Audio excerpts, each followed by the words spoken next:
આજથી તમારું રનિંગનું કામ ચાલુ થઈ ગયું છે. જનરલી જે બધે એક્ઝામની અંદર તો જે રનિંગના ગ્રાઉન્ડ છે ત્યાં અલગ અલગ જે રિઝલ્ટ આવી રહ્યું છે કે કોઈ જગ્યાએ 40% છોકરાઓ દોડી જાય છે, કોઈ જગ્યાએ 50% છોકરાઓ દોડે છે, કોઈ જગ્યાએ 30% દોડે છે. એટલે શરૂઆતના સ્તર ઉપર અત્યારે જે રનિંગ થઈ રહ્યું છે એમાં 35% જેવા છોકરાઓ દોડી જાય છે. એટલે માની લો કે 5.5 લાખ છોકરાઓ પીએસઆઈ ના ફોર્મ ભરીને અત્યારે દોડવા માટે આવી રહ્યા છે. ગેરહાજરના આ તેમ બધું લમસમ ગણીએ તો 4 લાખ છોકરાઓ પીએસઆઈ માટે દોડવા આવશે. પીએસઆઈ કોન્સ્ટેબલ, પીએસઆઈ એ બધું ગણીએ છીએ તો 5.5 લાખ છોકરાઓ પીએસઆઈ માટે રનિંગ કરવા માટે આવશે. એમાં 35% અત્યારે આજનું સરેરાશ આવ્યું છે, પણ આગળ છેલ્લે આપણે માની લ્યો કે તમારી આ મહિનો પૂરો થાય છે ત્યાં સુધીમાં જે સરેરાશ આવે છે એ 25% લમસમ ગણીને ચાલો તો પણ 1 લાખ છોકરાઓ દોડી જશે. 1 લાખ કે 1 લાખથી વધુ. આગલી વખતે જયારે પીએસઆઈ નું રનિંગ હતું ત્યારે 97,000 જેવા છોકરાઓ રનિંગ કરેલું હતું. આ વર્ષે એનાથી આંકડો વધારે જઈ શકે છે, ઓછો આવવાની શક્યતાઓ ઓછી છે. એનું કારણ કે ગયા વખતે જે કોમ્પિટિશનમાં હતા બધા છે અને નવા છોકરાઓ કોમ્પિટિશનમાં આવ્યા છે. અને બીજો ફેક્ટરની અંદર જે પ્રાઇવેટ એકેડેમીઓ જે ફિઝિકલ માટે જે કામ કરતી હતી એનો એક રોલ હોઈ શકે છે. એટલે 1.25 લાખની આજુબાજુ છોકરાઓ રનિંગ કરી લેશે એવું મને દેખાય છે. જે પીએસઆઈ માટે થઈને કોન્સ્ટેબલ ને બધું ગણીએ તો આંકડો મોટો થઈ શકે છે. પરંતુ આટલા છોકરાઓ સ્પષ્ટપણે રનિંગ કરી લે એવું દેખાઈ રહ્યું છે. પછી જે તમારા નસીબ કે ઓછા છોકરાઓ દોડે છે, વધારે છોકરાઓ દોડે છે, બધું મૂળ વાત ઉપર આવવાનું મારું કારણ એ છે કે હું તમને આ બધી વાત કરી રહ્યો છું કે આ સમરાંગણમાં એવું યાદ રાખો કે વધુ છોકરાઓ દોડશે એમ કોમ્પિટિશન વધશે. કોમ્પિટિશન ક્વોલિટી વચ્ચે નથી, ક્વોન્ટિટી વચ્ચે વધશે, પરંતુ એ ક્વોલિટીને ક્યાંક ને ક્યાંક અસર કરશે. કઈ રીતે? હું તમને કહું છું કે જેમ વધારે છોકરાઓ દોડશે એમ સંસ્થાને કે એક્ઝામ બોડીને પેપર વધારે ચેક કરવા પડશે. અને જેમ પેપર વધારે ચેક કરવાના થશે એમ ક્યાંક ને ક્યાંક ક્વોલિટી બાબતે કોમ્પ્રોમાઇઝ થઈ શકે છે. એક હ્યુમન સાયકોલોજી છે, જીપીએસસીમાં એ થાય છે, યુપીએસસીમાં એ થાય છે કે આગળના છોકરાઓ વધારે પાસ થાય છે, પાછળના છોકરાઓ ઓછા પાસ થાય છે. આવી તમે રાવ કમ્પ્લેન જે કયો એ તમે સાંભળતા હશો. એમ રાઈટ? તો આવું તમારી સાથે થવાની શક્યતાઓ છે. એમાંથી જે વસ્તુઓની જરૂરિયાત પડશે, કારણ કે 50-60 હજાર છોકરાઓ 40% ક્રાઇટેરિયામાંથી પાસ થઈ જાય છે મેથ્સ, રીડિંગ અને જનરલ સ્ટડીઝના, અને છેલ્લે ભાષાના પેપરની અંદર ચેક કરાવવા માટે આવે છે. 35-40 હજાર પેપર ચેક કરવાના છે, અર્થાત પેપર ચેકરો 100, 200, 300, 400, 500 ની લિમિટમાં હોય. એક પેપર ચેકરને ઘણા બધા પેપરો ચેક કરવાના થશે. પછી એક જે જીપીએસસીમાં થાય છે, યુપીએસસીમાં થાય છે, એવું તમારી સાથે થવાની શક્યતાઓ છે. તો આમાં તમારી પાસે સૌથી વધારે જો કોઈ વસ્તુની જરૂરિયાત પડશે તો અક્ષર અને પ્રેઝન્ટેશન. અહીં બેઠેલા છોકરાઓમાંથી કોઈના ખરાબ અક્ષરો નથી, પણ પ્રેઝન્ટેશન ઉપર ધાર કાઢવી જોશે. પેલું જ આમ નજર મારે છે અને એમ થઈ જવું જોઈએ કે ના. એટલે હું તમને અત્યારે શરૂઆતના સ્તર ઉપર પ્રેઝન્ટેશન રોજ વાત કરું છું. એનું કારણ એ છે કે વધારે પેપરો ચેક કરવાના હોય ત્યારે પ્રેઝન્ટેશન સુપર હોવું જોઈએ. અને અત્યાર સુધીની મુખ્ય પરીક્ષાનો ઇતિહાસ છે કે ટોપર થવા માટે સારું પ્રેઝન્ટેશન હોવું જરૂરિયાત છે. જીપીએસસી ની અંદર 2 વસ્તુના ક્રાઇટેરિયા છે, એક સારું પ્રેઝન્ટેશન અને ભાષા. જીએસમાં ગમે એટલો પાવરદો છોકરો છે, ખાલી જીએસ ના બળ ઉપર ક્યારે ટોપર થઈ શકતો નથી. પણ હા, મેં એવા છોકરાઓ જોયા છે કે પ્રેઝન્ટેશન અને ભાષા સુપર છે, લોકો ટોપર થઈ શકે છે. તો સેમ એ જ અહીં તમારે સારા માર્ક ભાષાના પેપરમાં લાવવા માટે ભાષા સારી જોશે અને પ્રેઝન્ટેશન જોશે. આપોઆપ તમે અહીંયા પહોંચી શકો છો. એટલે હું આ માથાપચ્ચી કરી રહ્યો છું. હવે તમારી વાંચવાનો ડાયમેન્શન કેવો હોવો જોઈએ, આગળની વાંચવાની રણનીતિ કેવી હોવી જોઈએ. હું એવી આશા કરું છું કે અત્યાર સુધીમાં તમારું એક વખત જનરલ સ્ટડીઝના બધા સબ્જેક્ટો પૂરા થઈ ગયા છે. કારણ કે મે મહિનામાં તમારું નોટિફિકેશન આવી ગયું છે કે આપણે જાન્યુઆરીમાં મેન્સ એક્ઝામ કન્ડક્ટ કરવાની છે. મેન્સ અને પ્રિલિમ્સ બંને સાથે જ લેવાની છે. તો હવે 6, 7, 8 મહિના પછી હું એવી આશા તમારી પાસે કરી શકું કે તમે એક વખત વાંચીને કમ્પ્લીટ હશો, તૈયાર થઈ ગયા હશો. હવે તમારું જે કામ કરવાનું છે રિવિઝનનું, મેથ્સ રીડિંગ એક વખત પૂરું થઈ ગયું છે, ઓલમોસ્ટ થઈ જવું જોઈએ. નથી થયો તો તૈયારીમાં પાછળ છો, મને મળજો. આ 15-20 દિવસની અંદર કેમ પૂરું કરાવી શકાય છે આપણે એના ઉપર ચર્ચા કરી દઈશું. તો હવે જ્યારે રિવિઝનની અંદર તમે જાઓ છો, મોટા ભાગનો માસ શું કરશે, સબ્જેક્ટ થોરલી રિવિઝન કરવા માંડશે. It's not a smart way. રિવિઝનમાં તમારી જે સ્ટ્રેટેજી હોય એ કંઈક આવી હોવી જોઈએ.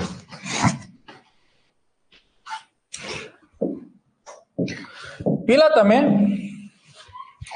એક 100 માર્કનું કે 200 માર્કનું એ સબ્જેક્ટ, માની લો કે ઇતિહાસ કે બંધારણનું તમે રિવિઝન ચાલુ કરવું છે, તેનું પેપર આપી દો 200 માર્કનું.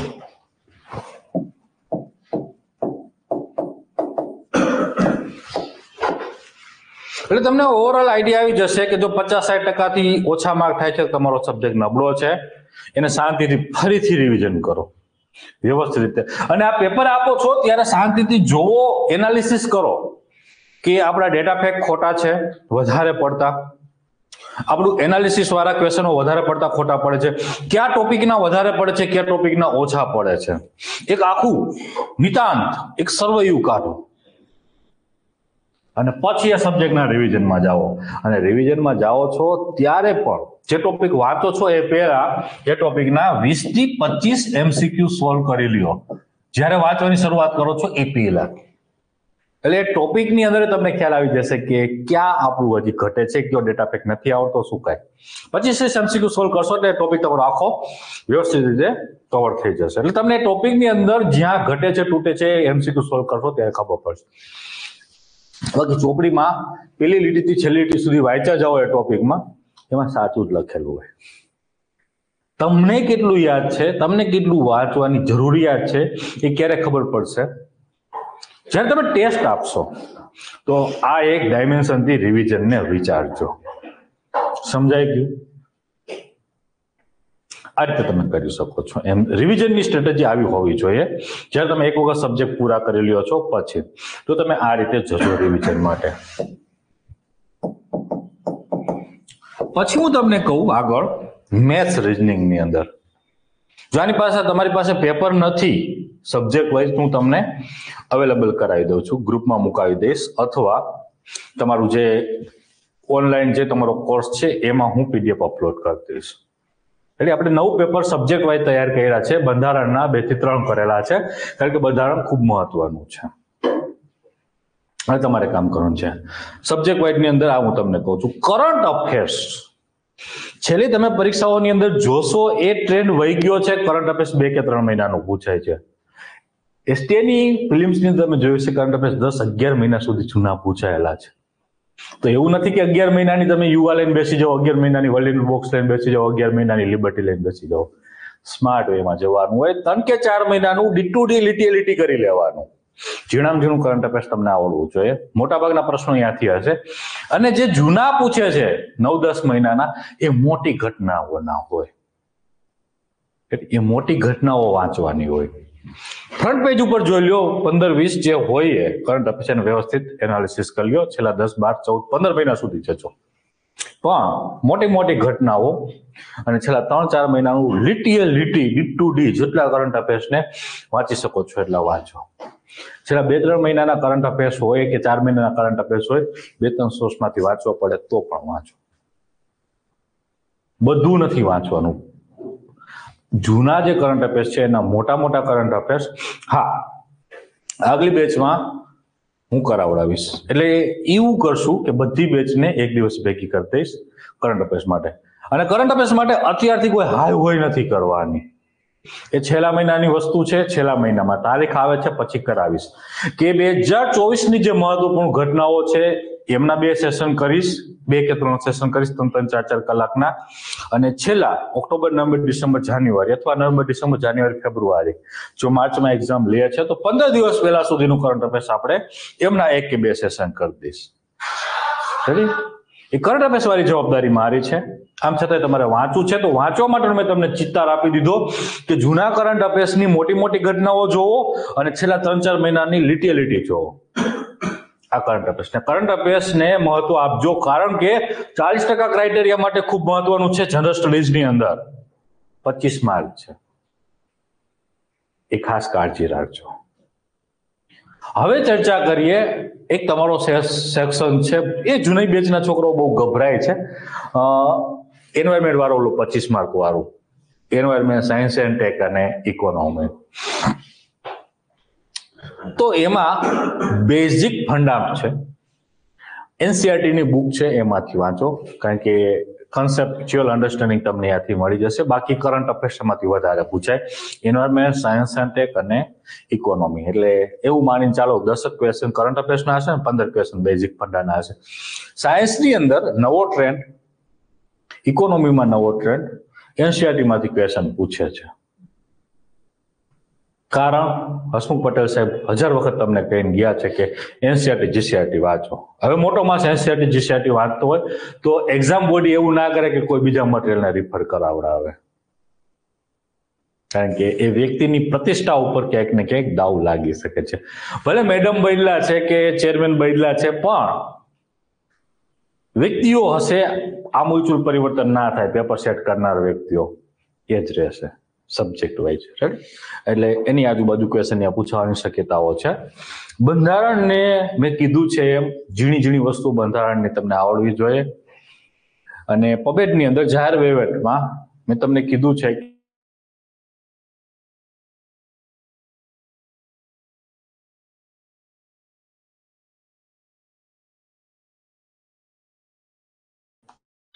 અવોઇડ કશું જ કરી શકાય એવું નથી, કારણ કે કોમ્પિટિશન ખતરનાક સ્તર ઉપર છે. તમે કલ્પના ના કરો. આજે મેં છોકરાઓને સવારમાં, એ 50 છોકરાઓ જે જૂના છે એમાંથી આજે 30-35 છોકરાઓ સવારમાં હતા, ખખડાવી નાખ્યા હતા. કારણ અંગ્રેજી. અમે હવે એ બેચની અંદર 15 દિવસથી એક ચાલુ કર્યું છે કે રાતે અમારે જે કામ કરાવવાનું તે પૂરું થઈ ગયું છે, પણ અંગ્રેજીનું મને હજી એવું કોન્ફિડન્સ અથવા સેટિસ્ફેક્શન નહોતું મળતું. તો મને એવું નહોતું લાગતું કે આ બધા અંગ્રેજીમાં એક લેવલના માર્ક કાઢી શકશે. મેં રાતે સેશન ચાલુ કરી રહ્યા છે, અડધી કલાકના. રોજ 1 કલાક કરાવીએ છીએ, તો એમાં અપિયર નથી થતા. મેં કીધું તમને જો એવી હવા આવી ગઈ હોય કે હવે થઈ જશું, ભાષાનું કામ થઈ ગયું છે, 40% માર્ક, 40% માર્કની રમત નથી, પાસ થવાની રમત છે. તો અહીંયા એક માર્કનું મહત્વ હોય. અને હવે કોમ્પિટિશનનું સ્તર એ છે કે તમે કઈ છોડી શકો એવું નથી, તો કરવું જોઈએ. પબેટ કઈ એવું અઘરું છે નહીં. જો તમે બંધારણ સારી રીતે વાંચી શકતા હોય તો પબેટ એટલે કે જાહેર વહીવટ સારી રીતે વાંચી શકો છો. સમજાવ? એમાં કોઈ ચિંતાનો વિષય નથી. ખાલી અંદરથી એક હુકમ કરાવવાનો છે કે વાંચવાનું છે, એટલે થઈ જશે. 50 પેજનું મટીરિયલ હોય, 1 કે 2 દિવસ બેસો એટલે થઈ જાય. અને પબેટની અંદર આ જિલ્લા સ્તરની હાયરાર્કી ને એવી બધી જ વસ્તુઓ હોય છે. મજાની વસ્તુ છે, વાંચી લેજો. એટલે જનરલ સ્ટડીઝનો એપ્ટિટ્યુડ તૈયાર કરવાનો આવો હોવો જોઈએ. હવે આપણે ચર્ચા કરીએ કે તમારું જે મેથ્સ એન્ડ રીઝનિંગ છે એને તૈયાર કઈ રીતે કરી શકાય છે. 1-2 વખત પૂરું થઈ ગયું હોય, હવે વિડીયોની ચુંગાલમાં પડતા નહીં. હવે છેલ્લા 2 મહિનામાં તમે હજી વિડીયોથી સબ્જેક્ટ તૈયાર કરવા જશો તો ફસાઈ જશો. હવે મેથ્સ રીઝનિંગમાં જે પકડ લાવવાની છે, એ પકડ વિડીયોથી ક્યારેય નહીં આવે. વિડીયો જોતા હશો, સાહેબ દાખલા ગણાવતા હશે, સાચા જ પડશે. સાહેબ 15-20 વર્ષથી ભણાવતા હોય, એને મેથ્સ રીઝનિંગની રગે રગ ખબર હોય, નસે નસ ખબર હોય. એટલે સાહેબ દાખલા ગણાવે છે, સાચા જ પડશે. તમારે બેઝિક કન્સેપ્ટ ક્લિયર છે, તો હવે એડવાન્સ પ્રેક્ટિસથી એના સુધી પહોંચવાનું છે, અને ખૂબ પ્રેક્ટિસ કરો. જે કન્સેપ્ટ નથી આવડતો, જે દાખલો નથી આવડતો, જોઈ લ્યો બુકની અંદર, પાછી એના 4-5 દાખલા કરો, એને મેથડના, આવી રીતે એના ઉપર પકડ લાવો. બાકી હવે જો વિડીયોની ચુંગાલોમાં પડશો તો નહીં થાય. સિમ્પલ વસ્તુઓ છે કે અત્યાર સુધી 6-8 મહિના 12 મહિનાથી સીસીના ટાઈમથી વિડીયો જોઈએ છીએ. હજી નથી થયું. હા, કન્સેપ્ટ ક્લિયર માટે જોવા જોઈએ. એક વખત કન્સેપ્ટ તમારા થઈ જાય છે પછી વારે ઘડીએ વિડીયો જોવાથી તમારા કન્સેપ્ટ મજબૂત થશે, પણ તમારી જે ગ્રીપ લાવવાની હશે એ ગ્રીપ ક્યાંથી નહીં આવે? ગ્રીપ પ્રેક્ટિસથી આવશે. બધી બુકોની પ્રેક્ટિસ કરી નાખો. ઇવન જરૂર પડે તો SSC વાળી બુકો ખોદી કાઢો, એક્સપ્લોર કરી લ્યો. કારણ હું અંગત પણ એવું માનું છું કે મેથ્સ રીઝનિંગ એ લિસ્ટમાં જવા માટેનો બેસ્ટ રસ્તો છે. જનરલ સ્ટડીઝની અંદર 100 માંથી 95 માર્ક ન આવે, 75 ના આવે, 55-60 સારા છે. મેથ્સ રીઝનિંગમાં 85-90 સુધી જઈ શકાય છે. એ તમને લિસ્ટમાં લઈ જઈ શકે છે. ભાષાની અંદર 75-80 માર્ક ન આવે, 55 આવે છે, 60 આવે છે ઘણા. એટલે આ ખાસ કાળજી રાખો. તમારી બેચની અંદર ડે ટુ ડે રાઇટિંગ થશે, પાછળ ફૂલ લેન્થ થશે 7-8 જે મારે તમને ફૂલ લેન્થ કરવા છે, જેથી તમારા પેપર મેનેજ થઈ જાય, ક્વોલિટી મેનેજ થઈ જાય, ટાઈમ મેનેજ થઈ જાય. એ કામ તમારી બેચ પૂરી થઈ છે પછી કરાવીશ. એટલે એની અત્યારથી ચિંતા ન કરો. અત્યારે ડે ટુ ડે રાઇટિંગ કરવાનું છે અને એમ કરાવતા જઈએ છીએ. ભાષાનું કામ જોઈ લો. અંગ્રેજી જો તમારે અત્યારથી ચાલુ કરી દેવું છે તો હું 2 બેચની અંદર અમે રાતે ઇંગ્લિશ કરાવીએ છીએ. ફોર્મેટિંગ કમ્પ્રેન્શન એક રોજ હોય છે અને એક તમારું ટ્રાન્સલેશન હોય છે. એનાથી તમારું વોકેબ ડેવલપ થાય. કેમ લખવું, શું લખવું એક ખ્યાલ આવે. અત્યારે તમારે ડે ટુ ડે રાઇટિંગમાં ન લખો તો કાંઈ નહીં, પણ રાતે જો તમારે લેક્ચરનો ભરવો છે 10 થી 11 હોય તો હું સાહેબને વાત કરી દઉં છું, હાર્દિકભાઈને, તો તમારી બેચની અંદર પણ એ લિંક શેર કરે.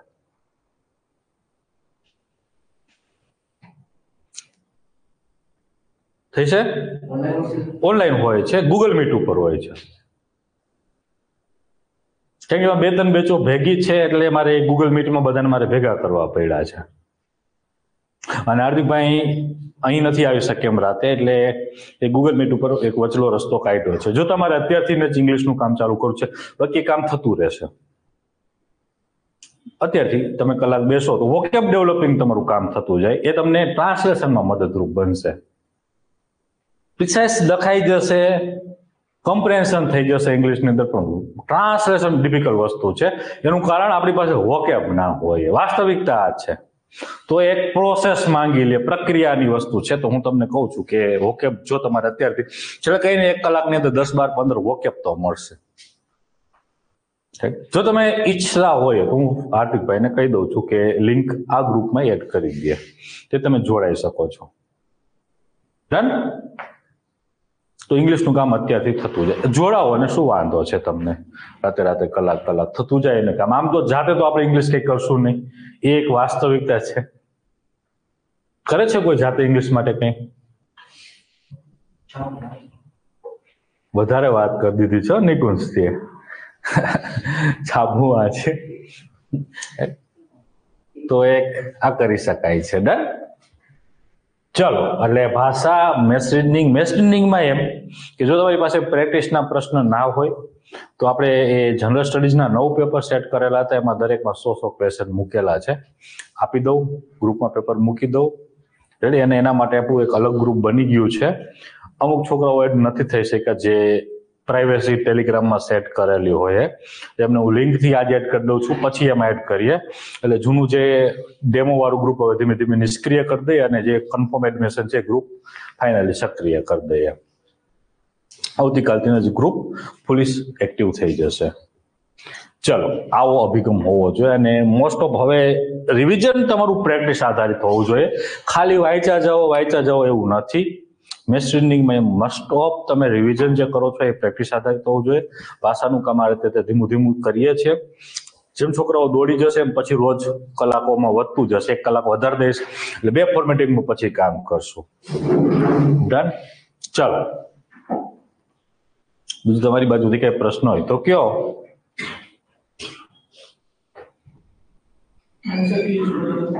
આન્સર કી એ તો મૂકશું જ ને, આપી દઈશ.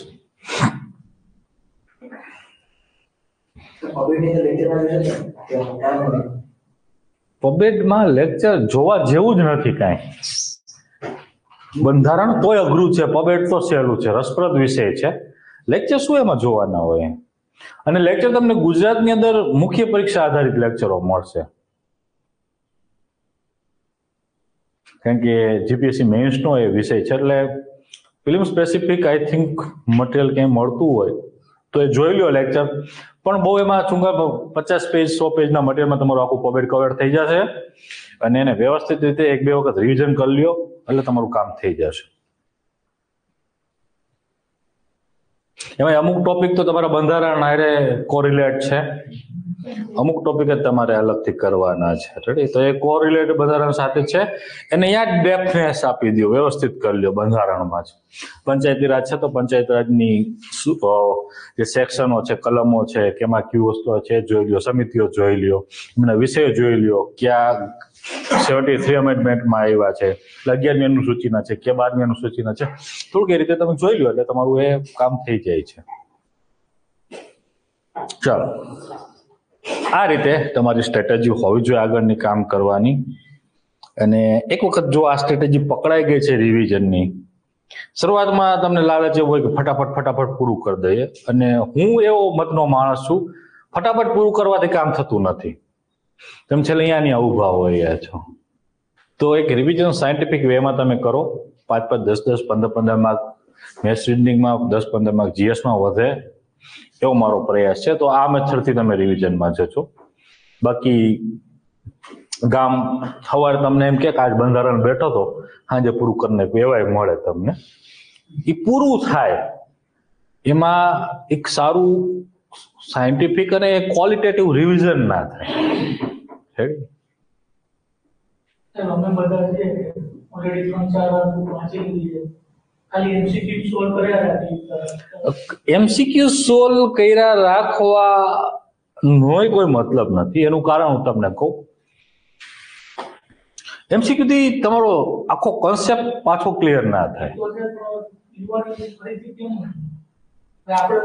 એમ ના વાંચવાનું હોય. હવે હું તમને જે રિવિઝનની મેથોડોલોજી કહું છું એ જ કે હવે તમે જયારે પહેલી વખત વાંચતા હોઈએ ત્યારે તમને ખ્યાલ હોય કે આ ડેટા ફેક્ટ છે, કોન્સેપ્ટ નથી, આને અલગ લખવો જોઈએ.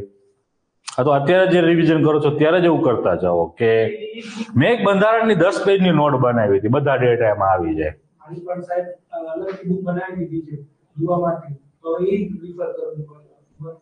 કારણ કે પછી કેવું હોય, અમુક કન્સેપ્ટ હોય, હવે સંસદનો ભાગ કોણ છે, પછી દર વખતે કઈ વાંચવાનું ના હોય. હા, પણ એ સંસદની અંદર જે મહાભિયોગ થાય છે, મહાભિયોગની અંદર જે ડેટા મોટા ભાગના જે તમે જુઓ કે ગમે આ સંસદમાં કોઈ ઉપર મહાભિયોગ કે ગમે એ વસ્તુ કરવાની છે તો અહીંયા કેવી રીતે જરૂર પડશે, 10% લોકો જોઈએ પ્રસ્તાવક તરીકે અથવા એની સાઇન જોઈએ. પણ મહાભિયોગ રાષ્ટ્રપતિનો એકમાં જ કેટલા જોઈએ છે? સદનના 1/4. આવો ડેટા યાદ રાખવાનો હોય. આ યુનિક ડેટા હોય, આને અલગ નોટમાં લખ દો. બાકી બધે તમે વાંચો છો 10% તો એ બધી અહીંયા હોય, આ એક જ જગ્યા હોય છે. આવી નોટ તૈયાર કરો કે જે વારે ઘડીએ ભૂલાઈ જતી હોય અથવા ભૂલાવાની શક્યતાઓ વધારે છે તેવી એક નોટ તૈયાર કરી લ્યો. એટલે 10 પેજનું છેલ્લા દિવસે વાંચી શકાય છે મટીરિયલને. રિવિઝનનો એસેન્સ જ એ છે કે વાંચતા હોય ત્યારે જે ભૂલાઈ શકે છે એવું તમે અલગ નોટમાં લખી લ્યો. આવું રિવિઝન કરો. બાકી કન્સેપ્ટ જીઓગ્રાફી વાંચો છો, ભૂકંપ કેમ આવે, પ્લેટ ટેક્ટોનિક છે તમને ખબર પડી ગઈ છે. પછી જીઓગ્રાફીમાં પછી ભૂકંપ કેમ થાય રોજ પછી લઈને બેસવાનું હોય રિવિઝનમાં, જેમ થાય. હા, પણ એ ભૂકંપના કારણે જે લાવા નીકળે છે બહાર, ક્યાં સક્રિય લાવા અથવા જ્વાળામુખી ફાટે છે, ક્યાં નિષ્ક્રિય છે, ક્યાં સુસુપ્ત છે, એ તમને ખ્યાલ હોવો જોઈએ. એ વારે ઘડીએ ભૂલાઈ જાય. અથવા નામ આપી દે કે ઇટલીનો આ છે એ સુસુપ્ત છે કે એ તમને ખ્યાલ હોવો જ જોઈએ. આવી રિવિઝનની નોટ બનાવવાની હોય. બાકી કન્સેપ્ટ એક વખત ક્લિયર થઈ ગયો છે પછી કન્સેપ્ટને અડવું ના પડે. ઇકોનોમીમાં મોનેટરી પોલિસી કેમ કામ કરે, મેં છેલ્લા 4-5 વર્ષથી વાંચી નથી, પણ એનો ક્વેશ્ચન આપો તો હું સોલ્વ કરી લઉં. સિમ્પલ છે. એટલે તમને ક્વોલિટેટિવ ટૂલ્સ ક્યાં છે અને ક્વોન્ટિટેટિવ ટૂલ્સ છે ક્યાં ખબર પડી ગઈ. ક્વોલિટેટિવ ટૂલ્સ કઈ રીતે કામ કરે, ક્વોન્ટિટેટિવ કઈ રીતે કામ કરે એ ખબર પડી ગઈ. એ ભૂલાવાનું નથી ક્યારે. એટલે થોડુંક સ્માર્ટલી જાઓ. રિવિઝન એક બુક બનાવી દો, 50 પેજમાં બધા સબ્જેક્ટ એક યુનિક મટીરિયલ તૈયાર થઈ જવું જોઈએ, છેલ્લા દિવસે વચાઈ જવું જોઈએ. એક એવી રિવિઝનની નોટે તૈયાર કરો, લખતા જાઓ હારે હારે. આખી બુકો દર વખતે ઘસવાની જરૂરિયાત નથી.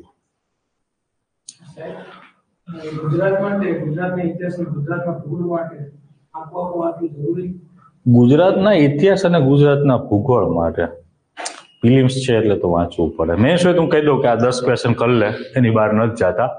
ફિલિમ્સમાં તો કહીશ ગુજરાતના ઇતિહાસમાં નાયકને સોલંકીને આર્ટ કરી દીધી કે બાકી પૌરાણિક બધું આધુનિક એ આદ્ય વાળા નથી પૂછતા, પણ સિવિલાઇઝેશન થી ઇન્ડસ્ટ્રીયલી થી તો પૂછે છે. વધારે ક્વેશ્ચનમાં એ પર્ટિક્યુલર અમદાવાદના જે સ્વતંત્ર સલ્તનત હતી એમાં એક કે બે રાજાઓના પૂછે છે, તો એ તમને ખ્યાલ હોવો જોઈએ. મૈત્રક પૂછે છે વધુ, સોલંકી વાળા પૂછે છે, વનરાજ ચાવડા વાળા નથી પૂછતા. એ પછી પૂછે તો કલ્ચરનો ભાગ થઈ જાય છે, એ બધું અહીંયા ચાપાનેરના જુદી જુદી વસ્તુઓ છે. પછી વધારે ક્વેશ્ચન તમારા એમાંથી ઇન્ડિયા અથવા ઇન્ડિપેન્ડન્સ પછીના પૂછે છે. એ બધું નવનિર્માણ એ બધું તમને અહીંયાથી ક્વેશ્ચન પૂછે છે. ગુજરાત ચળવળ ને સૌરાષ્ટ્રનું એકીકરણ એ બધી એવા ક્વેશ્ચન પૂછે છે. એટલે વધારે ક્વેશ્ચન જે પૂછાતા હોય પણ એક બે વખત તો વાંચી રાખવું જોઈએ થરલી, જેથી તમને ક્યારેક હાયરાર્કીનો ક્વેશ્ચન પૂછે કે એના પછી કઈ ઘટના થઈ આ તે તો તમને ખોટો ના પડે. એક બે વખત વાંચેલું હોવું જોઈએ, બધું ના વાંચો, વારંવાર નો વાંચો કાંઈ નહીં. હિસ્ટ્રી, કલ્ચર અને ભૂગોળ એક બે ત્રણ વખત હાથમાંથી કાઢી નાખો.